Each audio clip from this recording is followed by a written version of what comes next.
ये भूल जाए, हमें फिर ये राड़ी देने की जरूरत नहीं थी। अपना प्रदर्शन है, ये मत सोचे कि 20 बहनों को लेकर यहाँ पे कर रहे, ये पूरे प्रदेश की योजना हो रहे हैं, पूरे देश में प्रदर्शन हो रहे हैं, अपने कब उनके मतलब देख रहे हैं। और इस तरीके से मैं ज्यादा ना कहता हूँ, समझनी पड़ेगी कि अपने हक के लिए हमें आगे बढ़ना। जो हमारी बहन ही एक सुपरवाइजर बन जाती है, CDPO बन जाती है, वो कोटे में 90% कोटे में, 70% कोटे में अब DPO।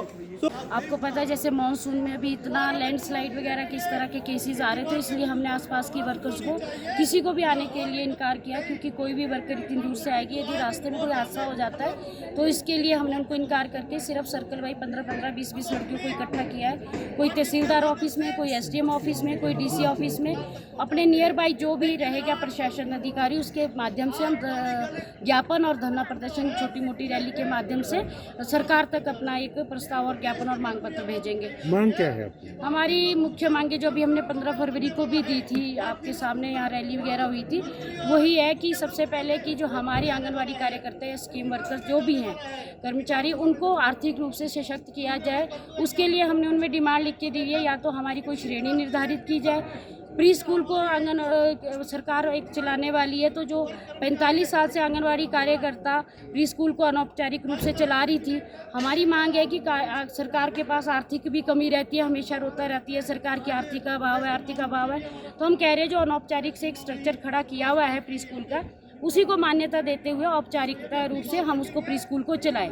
लेकिन सरकार का भी हमारे को 15 फरवरी को जब हमने धरना दिया था, तो उसके बाद भी हमारी मंत्री जी से बैठक हुई थी, सरवीन चौधरी जी से, तो उसके बाद भी हमें ना कोई प्रोसीडिंग मिली है कि उन मांगों पे क्या एक्शन लिए है या क्या उन्होंने कदम उठाया, कोई पता सता नहीं है। तो उसके रिगार्डिंग ही हमें आज दोबारा से खड़ा होना पड़ा यहाँ के, क्योंकि हमें ना कोई उनका ऐसे, जब उनसे मिलो तो बोलते हैं कि हाँ कर रहे हैं, लेकिन उसका कोई ना ब्लैक एंड वाइट में हमें कोई अभी तक पता चला कि उन्होंने कोई डिसीजन लिया या नहीं लिया।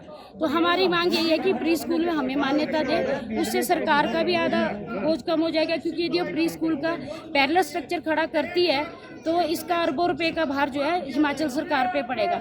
हमारे पास स्ट्रक्चर भी है, स्टाफ भी है, ऑलरेडी हम ऑनरेरियम भी ले रहे हैं। यदि हमारे लिए पॉलिसी बना दी जाती है तो उसमें क्या होगा, उनको थोड़ा सा ऐड करना होगा।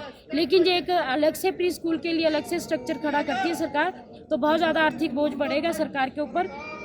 क्योंकि जब भी हम अपने लिए मानदेय की बात करते हैं कि हमारे को इतना मानदेय या किसी श्रेणी में डाल के इस तरह से कोई पॉलिसी बना दी जाए जिससे हमारे घर आर्थिक रूप से सुरक्षित हो जाए। क्या हमारे स्कीम वर्कर्स को जब सुबह से लेके शाम तक कोई हमारे वर्किंग आवर्स है ही नहीं, कहीं भी नहीं। आप दिल्ली चले जाओ या स्टेट सरकार के पास चले जाओ, कोई भी नोटिफिकेशन हमारे वर्किंग आवर्स की नहीं है किसी के पास। हमने पूछा भी तो कोई बताने को मतलब किसी के पास कोई चीज़ नहीं कि हमारे वर्किंग आवर्स क्या है। फिर भी बोलते हैं कि आपका वर्किंग आवर्स कंप्लीट नहीं होते, यदि हम डेली बेस के लिए बोलते हैं कि हमारे को डेली पे डालो, लेकिन हमारे को रात को 10 बजे भी हमारे से काम मांग लिया जाता है कि ये रिपोर्ट भेजो, तो इमीडिएट हमारे को भेजनी पड़ती है। हिमाचल दर्पण लाइव टीवी